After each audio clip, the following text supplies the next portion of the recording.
اور ایک بات سوچو یار، باقی باتیں اب بعد میں، ایک اسلام کا نقشہ وہ ہے جو سنی پیش کرتا ہے، اور ایک اسلام کا نقشہ وہ ہے جس کا دین رونا دھونا صرف 10 دن ہوتا ہے، یکم محرم سے 10 تک وہ پیش کرتا ہے۔ ہمارے ہاں نقشہ کیا ہے؟ حضور نے بڑی محنت فرمائی، 1.25 لاکھ کم از کم صحابہ بنائے۔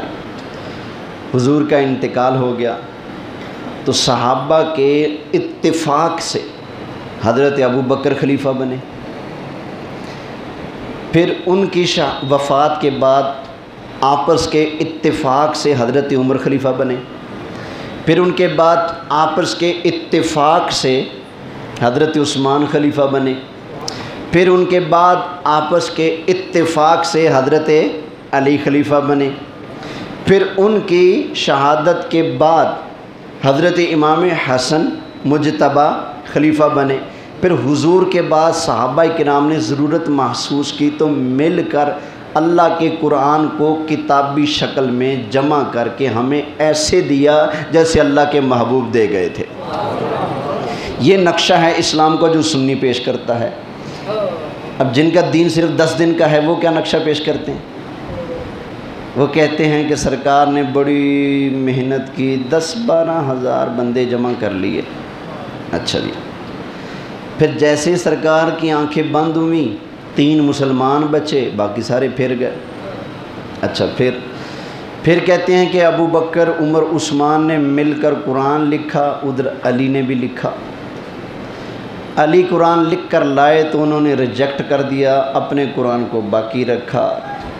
پھر کہتے ہیں جی یہ جو بناوٹی معاذ اللہ ہے، استغفر اللہ، ان کی بولی میں یہ رائج ہو گیا، جو اصل قرآن تھا وہ علی نے کہا اچھا تم نے میرے قرآن کو نہیں نہ تسلیم کیا، اب قیامت تک کے لیے اس کے لیے ترس ہو گئے۔ تو حضرت علی نے وہ قرآن لیا اور ایک غار کے اندر چھپا دیا۔ تو وہ قرآن پاک لے کر امام مہدی غار میں بیٹھے ہوئے ہیں، تو قیامت سے پہلے امام مہدی آئیں گے، اصل قرآن لے کے آئیں گے۔ جب تک وہ نہیں آتے اصل قرآن دنیا والوں کے پاس نہیں۔ یہ بولی وہ پیش کی جاتی ہے۔ اب بتاؤ اگر یہ والی بولی اور یہ والا نقشہ اسلام کا جو وہ لوگ پیش کر رہے ہیں، یہ اگر مان لیا جائے تو اسلام کے اندر کوئی خیر نظر آتی ہے؟ بولیں نہیں نا۔ بھائی سرکار کا وصال ہوتا گیا، علی نے کہا میں خلیفہ بنوں گا، ابو بکر نے کہا میں خلیفہ بنوں گا، لڑ پڑے، صحابہ ابو بکر کے ساتھ ہو گئے، حضرت علی اکیلے رہ گئے، بس زبردستی وہ دھکے سے خلیفہ بنے۔ حضرت عمر بھی دھکے سے بن گئے، حضرت عثمان بھی دھکے سے بن گئے، حضرت علی کے اینڈ میں باری آئی۔ اس لیے لوگ آج بھی اذانوں کے اندر نا ایک لفظ کا اپنی طرف سے اضافہ کرتے ہیں، اشہد ان علی ولی اللہ وصی رسول اللہ و خلیفتہ بلا فصل، یعنی حضرت علی حضور کے خلیفہ ہیں بغیر کسی فاصلے کے، کیونکہ حضرت ابو بکر کی خلافت کو نہیں مانتے، حضرت عمر کی خلافت کو نہیں مانتے، حضرت عثمان کی خلافت کو نہیں مانتے، اگر مانتے تو کہتے کہ خلیفہ بلا فصل حضرت ابو بکر ہیں، ثانی حضرت عمر ہیں، ثالث حضرت عثمان ہیں اور رابع حضرت علی ہیں، یہ کہا جاتا۔ لیکن نہیں، خلیفہ بلا فصل بغیر فاصلے کے خلیفہ تو حضرت ابو بکر بنے نا، لیکن ان کی خلافت کو لوگ رد کرتے ہیں اور کہتے ہیں نہیں، پہلے خلیفہ حضرت علی ہیں۔ تو بلا فصل کا جو لفظ ہے آپ کو نہیں پتہ ان لفظوں کے اندر کتنی بڑی